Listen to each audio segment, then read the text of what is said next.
Hi. കഴിഞ്ഞ ക്ലാസ്സിൽ നമ്മൾ പഠിച്ചത് ഡാറ്റാബേസ് മാനേജ്മെന്റ് സിസ്റ്റത്തിന്റെ ഡാറ്റ ഇൻഡിപെൻഡൻസ് വരെയായിരുന്നു. അത്തരം കാര്യങ്ങൾ 2 ക്ലാസ്സായിട്ട് DBMSന്റെ ക്ലാസ് ആയിരുന്നു എടുത്തുകൊണ്ടിരിക്കുന്നത്. ഓർമ്മയുണ്ടല്ലോ? അതിനകത്ത് ആദ്യം ഡാറ്റ എന്താണ്, raw facts and figures are called data, processed data known as information, collection of interrelated data known as database, collection of interrelated data and a set of programs to access that data known as DBMS. DBMS in the form of related tables known as RDBMS. അതിന്റെ എക്സാമ്പിളുകൾ, പിന്നെ അത് കഴിഞ്ഞ് അതിന്റെ advantages, file സിസ്റ്റവും DBMSും തമ്മിലുള്ള ആ ഒരു comparison. അത് കഴിഞ്ഞ് വന്നപ്പോഴത്തേക്കും സ്കീമ എന്താണ്, സബ് സ്കീമ എന്താണ്, ഡാറ്റ അബ്സ്ട്രാക്ഷൻ എന്താണ്, ഡാറ്റാബേസിന്റെ ആർക്കിടെക്ചറിന്റെ 3 ലെവലുകൾ ഏതൊക്കെയാണ്, ഇന്റേണൽ ലെവൽ അല്ലെങ്കിൽ ഫിസിക്കൽ ലെവൽ, ലോജിക്കൽ ലെവൽ അല്ലെങ്കിൽ കൺസെപ്റ്റുവൽ ലെവൽ, വ്യൂ ലെവൽ അല്ലെങ്കിൽ എക്സ്റ്റേണൽ ലെവൽ. ഇത് ഓരോന്നും എന്താണ്, ആ ഓരോ ലെവലിലും എന്തൊക്കെ കാര്യങ്ങളാണ് ചെയ്യുന്നത്. ഡാറ്റ ഇൻഡിപെൻഡൻസ് എന്ന് പറഞ്ഞാൽ ഒരു ലെവലിനകത്ത് മാറ്റം വരുത്തിയാൽ അടുത്ത ലെവലിനെ ബാധിക്കില്ല എന്നുള്ള ഡാറ്റ ഇൻഡിപെൻഡൻസ് എന്ന് പറയുന്ന ആശയം എന്ന് പറയുന്നത് എന്താണ്. അതുപോലെ തന്നെ അതിന്റെ ഫിസിക്കൽ ഡാറ്റ ഇൻഡിപെൻഡൻസ് എന്താണ്, ലോജിക്കൽ ഡാറ്റ ഇൻഡിപെൻഡൻസ് എന്താണ്. ഇത്തരം കാര്യങ്ങളായിരുന്നു നമ്മൾ DBMSുമായിട്ട് ബന്ധപ്പെട്ട് പഠിച്ചുകൊണ്ടിരിക്കുന്നത്. ഇനി അടുത്തതായിട്ട് പഠിക്കാനുള്ളത് ഡാറ്റ മോഡലുകളെ പറ്റിയാണ്. ഈ ഒരു ചെറിയ ചാപ്റ്ററാണ്. ഡാറ്റാബേസ് മാനേജ്മെന്റ് സിസ്റ്റം എന്ന് പറയുന്നത് തന്നെ വളരെ ചെറിയൊരു ചാപ്റ്ററാണ്. ഇനി അതിനകത്ത് ചുരുക്കം ചില കാര്യങ്ങൾ കൂടെ മാത്രമേ പഠിക്കാനുള്ളൂ. എന്താണ് ഡാറ്റ മോഡൽ, എന്താണ്, അതുപോലെ തന്നെ റിലേഷണൽ മോഡലിന്റെ പ്രധാനപ്പെട്ട പ്രത്യേകതകൾ, അതിന്റെ ചില കീവേഡുകളൊക്കെ എന്തെല്ലാമാണ്, പിന്നെ അത് കഴിഞ്ഞ് ഡാറ്റാബേസിന്റെ യൂസേഴ്സ് ആരൊക്കെയാണ്, അതേപോലെ തന്നെ കീസ്, ഏതൊക്കെ കീകളാണ് DBMSനകത്തുള്ളത്. ഇങ്ങനെ ഒരു 3-4 പോയിന്റുകൾ കൂടെ മാത്രമേ ഉള്ളൂ. ഇന്നത്തെ ക്ലാസ് കൊണ്ട് തന്നെ നമുക്കത് കംപ്ലീറ്റ് ചെയ്യാൻ പറ്റും. Okay, data model. Data model എന്ന് പറഞ്ഞു കഴിഞ്ഞാൽ കമ്പ്യൂട്ടറിനകത്ത് ഡാറ്റകളും അവ തങ്ങളിലുള്ള റിലേഷൻഷിപ്പും കാണിക്കാൻ വേണ്ടിയിട്ട് അല്ലെങ്കിൽ അത് എല്ലാം സ്പെസിഫൈ ചെയ്യാൻ വേണ്ടിയിട്ടുള്ള ടൂളുകളെയാണ് ഡാറ്റ മോഡലുകൾ എന്ന് പറയുന്നത്.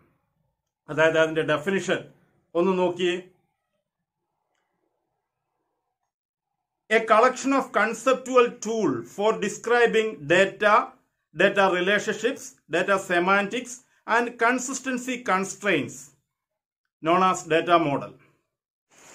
അതായത് ഡേറ്റകൾ അവ തങ്ങളിത്താനുള്ള റിലേഷൻഷിപ്സ്, ഡാറ്റ സെമാൻറ്റിക്സ് അതിന്റെ അർത്ഥതലങ്ങളും, കൂടാതെ കൺസിസ്റ്റൻസി കൺസ്ട്രെയിൻസ് അതായത് വിശ്വാസ്യത ഉറപ്പുവരുത്തുന്ന ഘടകങ്ങളും എല്ലാം കൂടെ കാണിക്കുന്ന ഇതിനെയാണ്, അതിനെല്ലാം കൂടെ സ്പെസിഫൈ ചെയ്യാനായിട്ട് ഉപയോഗിക്കുന്ന ടൂളുകളെയാണ് ഡാറ്റ മോഡലുകൾ എന്ന് പറയുന്നത്. ഡാറ്റ മോഡൽ എന്ന് പറഞ്ഞു കഴിഞ്ഞാൽ conceptual tools for describing data, data relationship, data semantics and consistency constraints എന്നുള്ളതാണ് അതിന്റെ ഡെഫിനിഷൻ എന്ന് പറയുന്നത്. അതായത് നമുക്ക് 3-4 തരത്തിലുള്ള ഡാറ്റ മോഡലുകളെ പറ്റി പഠിക്കാനായിട്ടുണ്ട്. റിലേഷണൽ ഡാറ്റ മോഡലുണ്ട്, നെറ്റ്വർക്ക് ഡാറ്റ മോഡലുണ്ട്, അതേപോലെ തന്നെ ഹയറാർക്കിക്കൽ ഡാറ്റ മോഡലും ഉണ്ട്. ഈ 3 തരത്തിലുള്ള ഡാറ്റ മോഡലുകളാണ് കമ്പ്യൂട്ടറിനകത്ത് ഉപയോഗിക്കുന്നത്. അപ്പോൾ ഡാറ്റ മോഡൽ എന്ന് പറഞ്ഞു കഴിഞ്ഞാൽ ഇത്രയേ ഉള്ളൂ. ഡാറ്റകളും അവ തങ്ങളിലുള്ള റിലേഷൻഷിപ്പുകളും ഡാറ്റകളിനകത്ത് ഉപയോഗിക്കുന്ന മറ്റുള്ള ഘടകങ്ങളുമെല്ലാം കമ്പ്യൂട്ടറിനകത്തൂടെ അടുക്കി വെക്കാൻ ഉപയോഗിക്കുന്ന ടൂളുകൾ, അതിനെയാണ് ഡാറ്റ മോഡൽ എന്ന് പറയുന്നത്.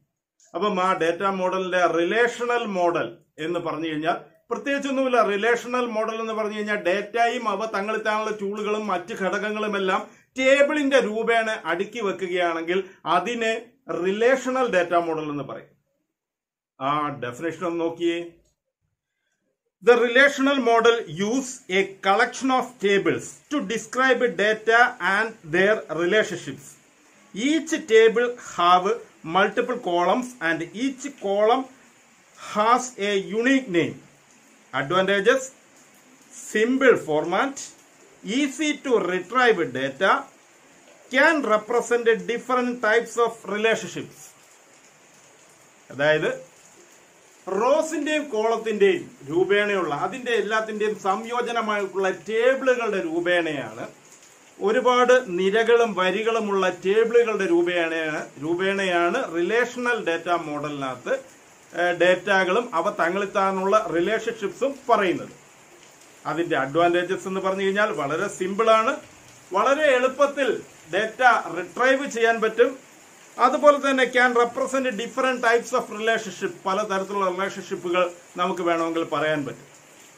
അതിന്റെ ആ ഒരു തൊട്ടിപ്പുറത്തുള്ള ആ ഒരു ഫിഗറിനകത്തുള്ള ആ ഒരു ടേബിളിന്റെ റോസ് ആൻഡ് കോളത്തിന്റെ കളക്ഷനെ പറ്റി അതിനകത്ത് സ്പെസിഫൈ ചെയ്യുന്നുണ്ട്. കണ്ടാൽ മനസ്സിലാവും. അതിനകത്തുള്ള ഓരോ കോളത്തിനെയും പറയുന്നത് ആട്രിബ്യൂട്ട് എന്നാണ്, ഓരോ റോയെയും പറയുന്നത് ട്യൂപ്പിൾ എന്നാണ്, ആ ടേബിളിനെ മൊത്തത്തിൽ പറയുന്നത് റിലേഷൻ എന്നാണ്. അത്രയും കാര്യങ്ങളും കൂടെ ആ ഒരു ചെറിയ ഫിഗറിനകത്ത് പറയുന്നുണ്ട്. റിലേഷണൽ ഡേറ്റ മോഡലിനെ പറ്റി കുറച്ചുകൂടെ കഴിയുമ്പോഴത്തേക്ക് കുറച്ചുകൂടെ ഡെപ്തിൽ പഠിക്കും. ആ സമയത്ത് ഇതിനെപ്പറ്റി ഒന്നുകൂടെ പറഞ്ഞു തരുന്നതായിരിക്കാം. ഓക്കെ, നമുക്ക് അടുത്തതായിട്ട് നെറ്റ്വർക്ക് മോഡലിനെ പറ്റി പറയാം. The data in the network model are represented by collection of records, and relationships among data are represented by links, which can be viewed as pointers. And the advantages: simple, easy to represent arbitrary relationship. Data manipulation can be done easily.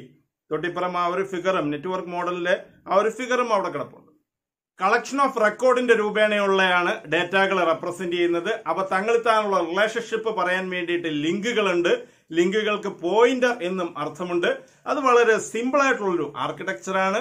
അതുപോലെ തന്നെ arbitrary relationship, ഏകപക്ഷീയമായിട്ടുള്ള റിലേഷൻഷിപ്പുകളെല്ലാം specify ചെയ്യാൻ വേണ്ടിയിട്ട് വേണമെങ്കിലും network model use ചെയ്യാം. അതേപോലെ തന്നെ data manipulation can be done very easily എന്നുള്ള 2-3 പ്രത്യേകതകളാണ് നെറ്റ്വർക്ക് മോഡലിനുള്ളത്. പ്രത്യേകിച്ച് ഇന്ന ആർക്കിടെക്ചർ ഒന്നുമില്ലാതെ ഏത് തരത്തിലുള്ള ഡേറ്റകളും അവ തങ്ങളിത്താനുള്ള റിലേഷൻഷിപ്പുകളും പറയാൻ വേണ്ടി കമ്പ്യൂട്ടറിനകത്ത് നമുക്ക് ഈ പറയപ്പെടുന്ന നെറ്റ്വർക്ക് മോഡൽ യൂസ് ചെയ്യാൻ പറ്റും. നമ്മളിപ്പം ടേബിളിന്റെ രൂപേണ എന്റെ പേരും അഡ്രസ്സും അതേപോലുള്ള കാര്യങ്ങളും അതേപോലെ തന്നെ പിന്നെ ബാക്കിയുള്ള ഡീറ്റെയിൽസും സ്കൂളുമായിട്ട് ബന്ധപ്പെട്ട ഡീറ്റെയിൽസും എല്ലാം ടേബിളിന്റെ രൂപേണ വേണമെങ്കിൽ റിലേഷണൽ മോഡലിൽ പറയാൻ പറ്റും. അതേപോലെ തന്നെ നെറ്റ്വർക്ക് മോഡലിനകത്ത് മറ്റൊരു രീതിയിലുള്ള കാര്യങ്ങളായിരിക്കാം പറയുന്നത്. അതായത് എന്റെ കൂട്ടുകാരനാണ് അവൻ, അവന്റെ കൂട്ടുകാരനാണ് അവൻ, അവന്റെ കൂട്ടുകാരനാണ് മറ്റവൻ എന്നുള്ള രീതിയിൽ വേണമെന്നുണ്ടെങ്കിൽ പരസ്പരമുള്ള റെക്കോർഡുകൾ, ഓരോരോ റെക്കോർഡുകളെ ലിങ്കുകൾ വെച്ചുകൊണ്ട് വേണമെങ്കിൽ നെറ്റ്വർക്ക് മോഡൽ, പ്രത്യേകിച്ച് ഒരു ആർക്കിടെക്ചർ ഇല്ലാതെ വേണമെങ്കിൽ നെറ്റ്വർക്ക് മോഡലിനകത്ത് പറയാൻ പറ്റും. ഇനി അടുത്തതായിട്ട് പറയാൻ പോകുന്നത് ഹൈറാർക്കിക്കൽ മോഡലിനെ പറ്റിയാണ്. ഹൈറാർക്കിക്കൽ മോഡൽ എന്ന് പറഞ്ഞു കഴിഞ്ഞാൽ ട്രീ ലൈക്ക് മോഡൽ എന്നാണ് എന്റെ അർത്ഥം.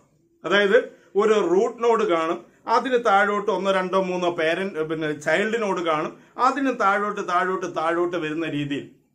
അതായത് സിമ്പിളായിട്ട് പറഞ്ഞു കഴിഞ്ഞാൽ നമുക്കൊരു കുടുംബം ഉണ്ടെന്നുണ്ടെങ്കിൽ കുടുംബത്തിൽ ഒരു അപ്പൂപ്പനുണ്ട്, അപ്പൂപ്പന് 2 മക്കളുണ്ട്, ആ മക്കൾക്ക് 2 മക്കളുണ്ട്, ആ മക്കൾക്ക് 2 മക്കളുണ്ട് എന്നുള്ള രീതിയിൽ വേണമെങ്കിൽ താഴോട്ട് വരാൻ പറ്റുന്ന തരത്തിലുള്ള ഡേറ്റകളും അവ തങ്ങളിത്താനുള്ള റിലേഷൻഷിപ്പും നമുക്കൊരു ട്രീ പോലെ പറഞ്ഞു വെക്കാൻ പറ്റുകയാണെങ്കിൽ അതിനെ ട്രീ ലൈക്ക് മോഡൽ അല്ലെങ്കിൽ ഹൈറാർക്കിക്കൽ മോഡൽ എന്ന് പറയും. ഡെഫിനേഷൻ ഒന്ന് നോക്കിയേ. Hierarchical data model is also known as tree like model. The structure allow repeating information using parent-child relationship. Each parent have many children, but each child has only one parent. Advantages: provide one-to-many relationship, easy and faster retrieval of records, allow stable database. അതായത് parent child relationship ഞാൻ നേരത്തെ പറഞ്ഞതുപോലെയുള്ള ഒരു example, ഒരു tree like മോഡലിൽ വരുന്ന parent child relationship specify ചെയ്യാൻ വേണ്ടിയിട്ട് നമ്മൾ തന്നെ കമ്പ്യൂട്ടറിനകത്ത് നോക്കിക്കഴിഞ്ഞാൽ മൈ കമ്പ്യൂട്ടറിൽ ഡബിൾ ക്ലിക്ക് ചെയ്ത് കഴിഞ്ഞാൽ അതിനകത്ത് 4 ഡ്രൈവുകൾ, C drive, D drive, E drive. ആ സി ഡ്രൈവിൽ ഡബിൾ ക്ലിക്ക് ചെയ്ത് കഴിഞ്ഞാൽ അതിനകത്ത് ഒത്തിരി ഫോൾഡറുകൾ, അതിൽ ഓരോ ഫോൾഡറിൽ ഡബിൾ ക്ലിക്ക് ചെയ്ത് കഴിഞ്ഞാൽ അങ്ങനെ ഒരു ട്രീ ലൈക്ക് മോഡൽ തന്നെയാണ് അതിനകത്തും പറയുന്നത്. അതുപോലെ ഡേറ്റാബേസിനകത്ത് അത്തരത്തിലുള്ള സാധാരണഗതിയിൽ ഡേറ്റാബേസിനകത്ത് റിലേഷണൽ മോഡലാണ് കൂടുതലായിട്ട് യൂസ് ചെയ്യുന്നത്. പക്ഷേ ഇത്തരത്തിലുള്ള മോഡലുകൾ യൂസ് ചെയ്യുന്ന ഡേറ്റാബേസും ഉണ്ട്. അപ്പം ആ തരത്തിലുള്ള ഒരു ട്രീ ലൈക്ക് മോഡൽ, അതിനെയാണ് ഹൈറാർക്കിക്കൽ ഡാറ്റ മോഡൽ എന്ന് പറയുന്നത്. അപ്പം 3 തരത്തിലുള്ള മോഡലുകളാണുള്ളത്. ഡാറ്റ മോഡൽ എന്ന് പറഞ്ഞു കഴിഞ്ഞാൽ പ്രത്യേകിച്ചൊന്നുമില്ല. ഞാൻ ആദ്യമേ പറഞ്ഞു, ഡേറ്റകളും അവ തങ്ങളിത്താനുള്ള റിലേഷൻഷിപ്പും കാണിക്കാൻ വേണ്ടിയിട്ട് കമ്പ്യൂട്ടറിനകത്ത് ഉപയോഗിക്കുന്ന ടൂളുകൾ, അതിനെയാണ് ഡാറ്റ മോഡൽ എന്ന് പറയുന്നത്. റിലേഷണൽ മോഡലുണ്ട്, നെറ്റ്വർക്ക് മോഡലുണ്ട്, ഹൈറാർക്കിക്കൽ മോഡലുണ്ട്. റിലേഷണൽ മോഡൽ ടേബിളിന്റെ രൂപേണയുള്ളത്. അതേപോലെ നെറ്റ്വർക്ക് മോഡൽ പ്രത്യേകിച്ചൊരു ആർക്കിടെക്ചർ ഇല്ലാതെ നമുക്ക് എങ്ങനെ വേണമെന്നുണ്ടെങ്കിൽ കാണിക്കാൻ പറ്റുന്ന തരത്തിലുള്ളതാണ് നെറ്റ്വർക്ക് മോഡൽ. അതേപോലെ തന്നെ ഹൈറാർക്കിക്കൽ മോഡൽ എന്ന് പറഞ്ഞാൽ ഒരു തരത്തിൽ പറഞ്ഞാൽ ഒരു ട്രീ ലൈക്ക് മോഡൽ. അതിനകത്ത് 1 to many റിലേഷൻഷിപ്പുകൾ കാണാം. അതേപോലെ തന്നെ faster and easy retrieval of records ഉണ്ട്. അതേപോലെ തന്നെ അലോ സ്റ്റേബിൾ ഡാറ്റാബേസ് അലോ ചെയ്യുകയും ചെയ്യും. ആ തൊട്ടിപ്പുറം അതിന്റെ ഒരു ഫിഗറും കിടപ്പുണ്ട്. ഡാറ്റ മോഡലിനെ പറ്റി ഏകദേശം ഒരു ധാരണയായല്ലോ. നമുക്ക് അടുത്തതായിട്ട് ഡാറ്റ ഡിക്ഷണറിയെ പറ്റി പഠിക്കാം. We can define a data dictionary as a DBMS component that store the definition of data characteristics and relationships. You may recall that such data about data were labeled as metadata. Metadata എന്ന് പറയുന്ന data about ഡേറ്റകളും അവ തങ്ങളിത്താനുള്ള റിലേഷൻഷിപ്പും അതിന്റെ ക്യാരക്ടറിസ്റ്റിക്സും എല്ലാം DBMSുമായിട്ട് ബന്ധപ്പെടുന്ന ഈ കോമ്പോണന്റുകളെ എല്ലാം save ചെയ്ത് നിർത്തിയിരിക്കുന്ന സ്ഥലത്തെയാണ് data dictionary എന്ന് പറയുന്നത്. ഇതിനെല്ലാം സ്റ്റോർ ചെയ്തേക്കുന്ന സ്ഥലത്തിനെയാണ് ഡാറ്റ ഡിക്ഷണറി എന്ന് പറയുന്നത്. മെറ്റാഡേറ്റ സ്റ്റോർ ചെയ്തിരിക്കുന്ന സ്ഥലത്തെയാണ് ഡാറ്റ ഡിക്ഷണറി എന്ന് പറയുന്നത്. ഓർമ്മയിരിക്കണം, ഡാറ്റ ഡിക്ഷണറി എന്ന് പറഞ്ഞാൽ മെറ്റാഡേറ്റ സേവ് ചെയ്തിരിക്കുന്ന സ്ഥലം. മെറ്റാഡേറ്റ എന്ന് പറഞ്ഞാൽ ഡാറ്റ എബൌട്ട് ഡാറ്റാബേസിനെ പറ്റിയുള്ള ഡാറ്റകൾ. ഡാറ്റാബേസിനെ പറ്റിയുള്ള ഡാറ്റ എന്ന് പറഞ്ഞു കഴിഞ്ഞാൽ ഡാറ്റകളും അവ തങ്ങളിലുള്ള റിലേഷൻഷിപ്സും അതിന്റെ ക്യാരക്ടറിസ്റ്റിക്സും എല്ലാം ഉൾപ്പെടെയുള്ള കാര്യങ്ങളെല്ലാം ഒരു സ്റ്റോർ ചെയ്ത് വെച്ചേക്കുന്നതിനെയാണ് ഡാറ്റ ഡിക്ഷണറി എന്ന് പറയുന്നത്. ഓക്കെ, നമുക്ക് ഈ റിലേഷണൽ ഡാറ്റാബേസ് മാനേജ്മെന്റ് സിസ്റ്റവുമായിട്ട് ബന്ധപ്പെട്ട് അതിനകത്തുള്ള കീവേഡുകൾ ഏതെല്ലാമാണെന്ന് നോക്കാം. കീവേഡുകൾ ഒരു 5-6 കീവേഡുകളുണ്ട്. റിലേഷണൽ ഡാറ്റാബേസ് മാനേജ്മെന്റ് സിസ്റ്റം എന്ന് പറഞ്ഞു കഴിഞ്ഞാൽ ഞാൻ നേരത്തെ പറഞ്ഞു RDBMS എന്ന് പറഞ്ഞു കഴിഞ്ഞാൽ ടേബിളുകളുടെ രൂപേണയുള്ള ഡാറ്റാബേസിനെയാണ് റിലേഷണൽ ഡാറ്റാബേസ് മാനേജ്മെന്റ് സിസ്റ്റം എന്ന് പറയുന്നത്. അതിനകത്തുള്ള keyword relation. We shall represent a relation as a table with columns and rows. Attribute. Each column of a table known as attribute. Tuple. Each row is called a tuple. Domain. A set of permitted value for each attribute known as domain. Relational schema. Design of one table containing the name of table. Example, the name of the relation. അതായത് the name of the relation and the name of all the columns or attributes known as relational schema. Example, student name, SID, age, GPA, etc. Degree of a relation. The number of attribute in a relation known as degree of a relation. Cardinality. The number of rows or records in a relation known as cardinality. ഒരു 6-7 പോയിന്റുകളാണ് അതിനകത്ത് പ്രധാനമായിട്ടുള്ളത്. എന്താണ് ഒരു relation? ടേബിളിനെ തന്നെയാണ് relation എന്ന് വിളിക്കുന്നത്. ഡാറ്റാബേസിന്റെ table, RDBMSനകത്തുള്ള ടേബിളിനെ തന്നെയാണ് ഒരു റിലേഷൻ എന്ന് പറയുന്നത്. ആ റിലേഷനകത്തുള്ള ആട്രിബ്യൂട്ട് എന്ന് പറഞ്ഞാൽ അതിനകത്തുള്ള ഓരോ കോളത്തിനെയും ഓരോ ആട്രിബ്യൂട്ട് എന്ന് പറയും. ഓരോ ഫീൽഡ് അല്ലെങ്കിൽ ആട്രിബ്യൂട്ട് എന്നാണ് അതിന് പറയുന്നത്. ഓരോ കോളത്തിനെയും each column in a table known as attribute.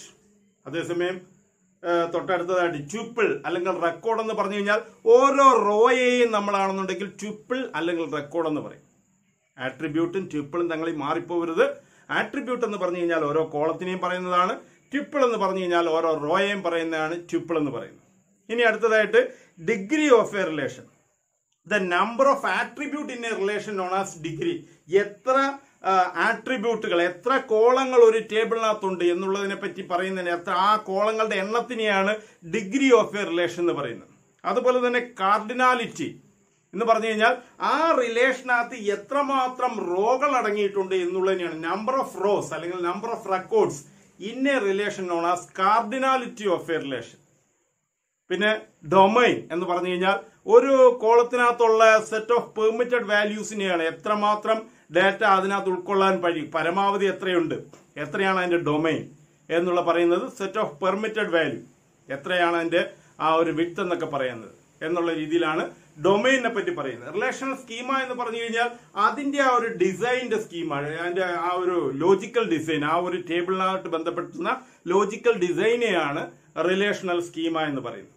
അങ്ങനെ ഒരു 6-7 കീവേഡുകളുണ്ട്, നോട്ട് എഴുതണം. അതുപോലെ തന്നെ ആ ഇതിനകത്ത് ഈ ആട്രിബ്യൂട്ട് എന്താണ്, ട്യൂപ്പിൾ എന്താണ്, ഡിഗ്രി എന്താണ്, കാർഡിനാലിറ്റി എന്താണ്, സാധാരണഗതിയിൽ പരീക്ഷയ്ക്ക് ചോദിക്കുന്നതാണ്. അതും കൂടെ പഠിച്ചോണം. അടുത്തായിട്ടുള്ളത് പ്രോപ്പർട്ടീസ് ഓഫ് എ റിലേഷൻ ആണ്. ഒന്ന് ശ്രദ്ധിച്ചേ. Relation name is distinct from all other relations. Each attribute has A distinct name. Values of an attribute are all from the same domain. Each tuple is distinct. There are no duplicate tuples. അതായത് relation name അത് വ്യത്യസ്തമായിട്ടുള്ള റിലേഷന്റെ പേരുകൾ, ഓരോ റിലേഷന്റെയും പേരുകൾ, ഓരോ ടേബിളിനും വ്യത്യസ്തമായിട്ടുള്ള പേരുകൾ വേണം, ഓരോ ആട്രിബ്യൂട്ടിനും വ്യത്യസ്തമായിട്ടുള്ള പേരുകൾ വേണം, ഓരോ റെക്കോർഡുകളും വ്യത്യസ്തങ്ങൾ തന്നെയായിരിക്കണം. അതുപോലെ തന്നെ അതിനകത്ത് പറയുന്നത് ഒരു ആട്രിബ്യൂട്ടിനകത്ത് എന്താണോ അതിന് ഡൊമൈൻ സ്പെസിഫൈ ചെയ്തിരിക്കുന്നത് ആ ആട്രിബ്യൂട്ടിനകത്ത് മുഴുവനായിട്ടും ആ സെയിം ഡൊമൈൻ തന്നെയായിരിക്കും പറയപ്പെടുന്നത്. ഇത്രയും കാര്യങ്ങളാണ് ഒരു റിലേഷനുമായിട്ട് ബന്ധപ്പെട്ടിട്ടുള്ള പ്രധാനപ്പെട്ട പ്രോപ്പർട്ടീസ് എന്ന് പറയുന്നത്. ഓക്കെ, ഇനി അടുത്തതായിട്ട് നമുക്ക് ഡാറ്റാബേസുമായിട്ട് ബന്ധപ്പെടുന്ന യൂസേഴ്സ് ആരൊക്കെയാണെന്ന് നോക്കാം. എത്രമാത്രം യൂസേഴ്സ് DBA ആയിട്ട് ബന്ധപ്പെടുന്നു. ഡാറ്റാബേസിന്റെ പ്രധാന യൂസർ എന്ന് പറഞ്ഞാൽ ഡാറ്റാബേസ് അഡ്മിനിസ്ട്രേറ്റർ ആണ്. അതിനു മുമ്പേ തന്നെ ഒരു 3 തരത്തിലുള്ള യൂസേഴ്സിനെ പറ്റിയും കൂടെ പറയാനായിട്ടുണ്ട്. ഒന്നാമതായിട്ടുള്ളത് നേവി യൂസർ, രണ്ടാമതായിട്ടുള്ളത് ആപ്ലിക്കേഷൻ പ്രോഗ്രാമർ, മൂന്നാമതായിട്ടുള്ളത് sophisticated user. Navy users are unsophisticated users who interact with the system by invoking one of the application programs that have been written previously.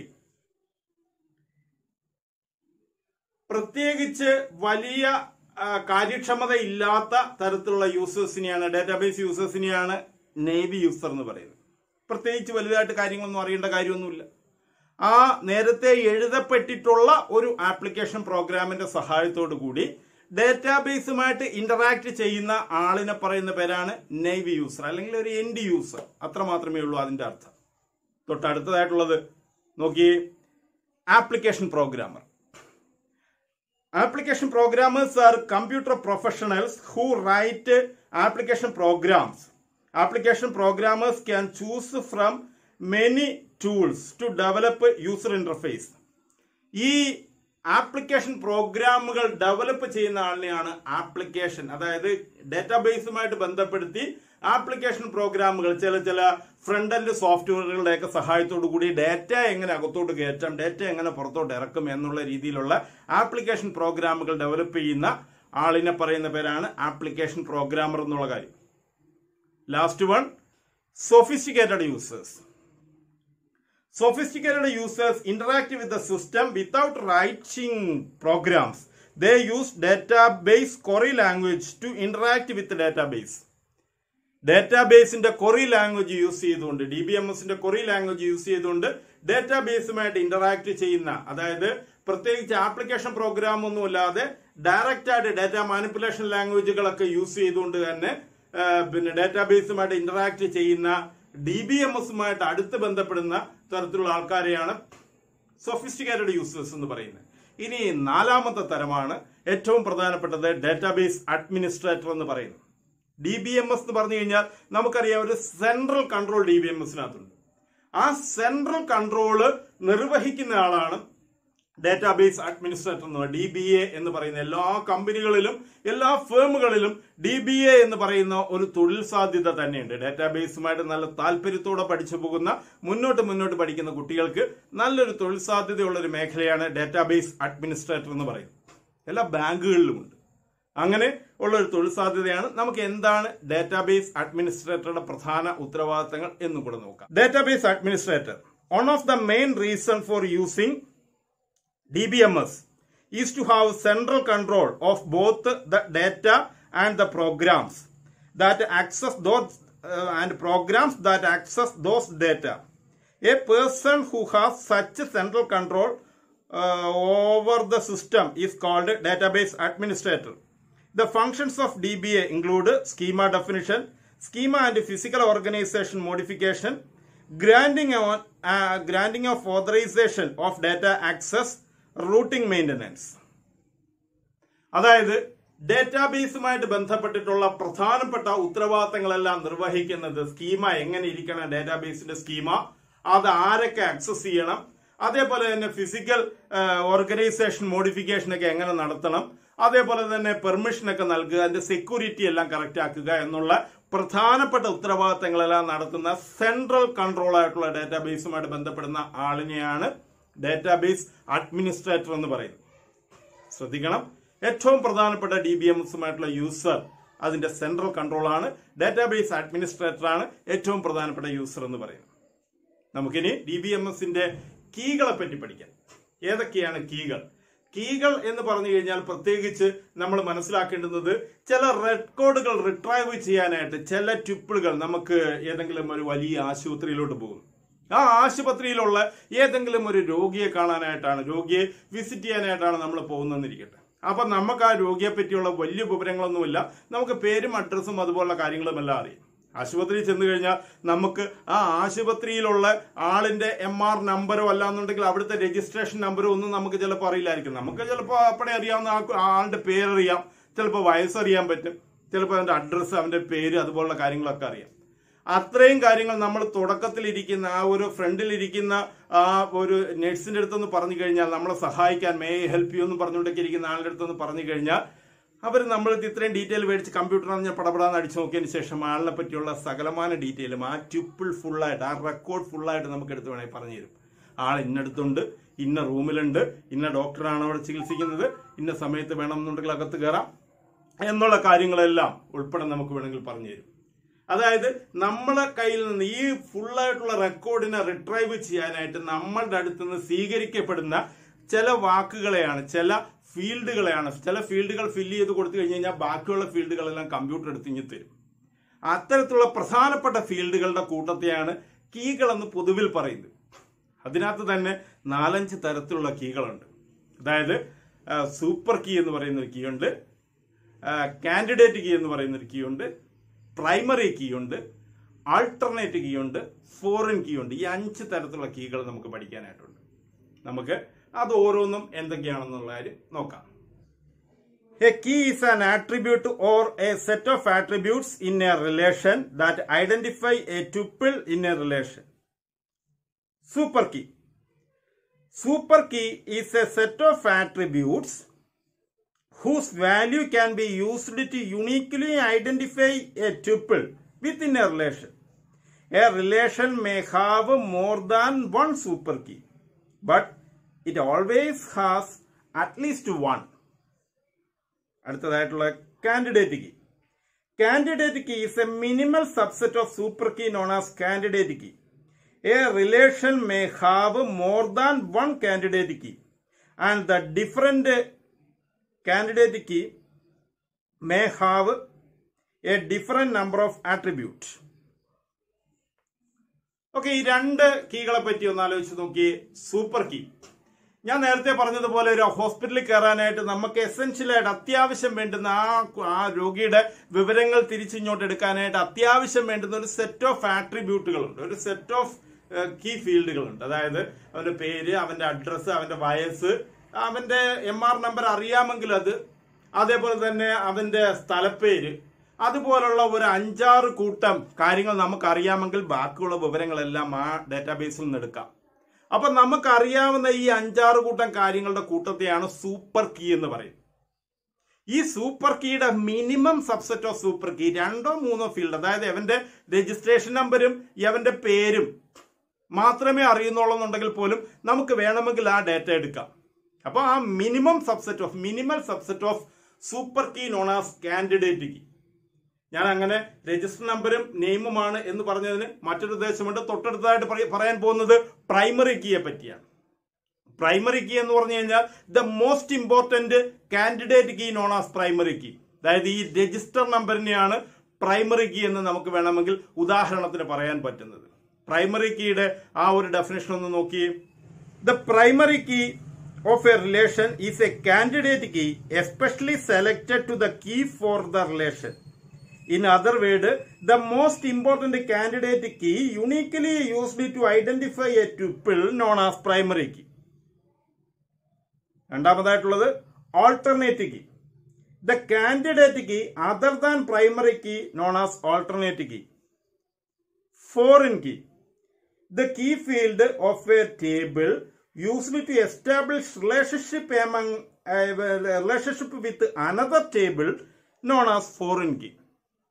അതായത്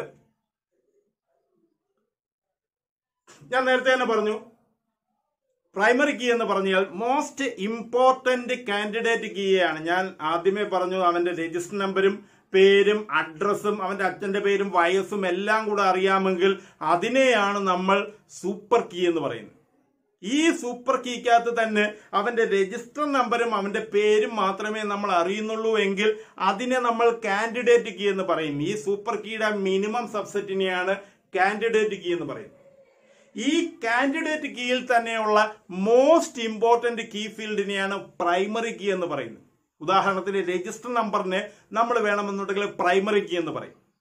ഇനി ഈ പ്രൈമറി കീ ആയിട്ട് രജിസ്റ്റർ നമ്പറിനെ മാറ്റിക്കഴിഞ്ഞാൽ the key field other than primary key, the candidate key other than primary key known as alternate key. അതായത് നമ്മളുടെ candidate key എന്ന് പറഞ്ഞിട്ടുള്ളത് രജിസ്റ്റർ നമ്പറും നെയിമും കൂടെയാണ്.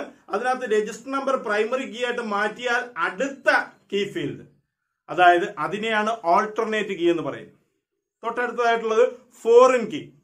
നമ്മൾ ഒരു ടേബിളിനകത്ത് ഒരു ടേബിൾ മാത്രമായിരിക്കത്തില്ല, ചിലപ്പം ഒരു RDBMSനകത്തുള്ളത് പല ടേബിളുകൾ കാണും. ആ പല ടേബിളുകളിനകത്ത് ഏതെങ്കിലും ഒരു കീ ഫീൽഡ് വെച്ചുകൊണ്ടായിരിക്കും അതിന്റെ റിലേഷൻഷിപ്പുകൾ പറയുന്നത്, അതിന്റെ പരസ്പരമുള്ള ബന്ധം പറയുന്നത്. ആ പരസ്പരം രണ്ടോ അതിലധികമോ ടേബിളുകളുടെ ബന്ധം സ്പെസിഫൈ ചെയ്യാനായിട്ട് ഏതെങ്കിലും ഒരു കീ ഫീൽഡ് യൂസ് ചെയ്യുകയാണെങ്കിൽ അതിനെയാണ് ഫോറിൻ കീ എന്ന് പറയുന്നത്. അപ്പൊ ഈ സൂപ്പർ കീ എന്താണ്, കാൻഡിഡേറ്റ് കീ എന്താണ്, പ്രൈമറി കീ എന്താണ്, ആൾട്ടർനേറ്റ് കീ എന്താണ്, ഫോറിൻ കീ എന്താണ്, ഓർമ്മയിരിക്കണം. ഇത്രയും കാര്യങ്ങൾ നല്ല രീതിയിൽ നോട്ട് എഴുതുകയും വേണം. നമ്മളിപ്പോൾ കാണിച്ചു തന്നിട്ടുള്ള ആ ഒരു നോട്ട് കൃത്യമായിട്ട് എഴുതുകയും വേണം. എല്ലാവർക്കും ക്ലാസ് മനസ്സിലായി കാണുമെന്ന് വിശ്വസിക്കുന്നു. എല്ലാവരും നല്ലവണ്ണം തന്നെ പഠിക്കുക. എല്ലാവർക്കും നന്ദി.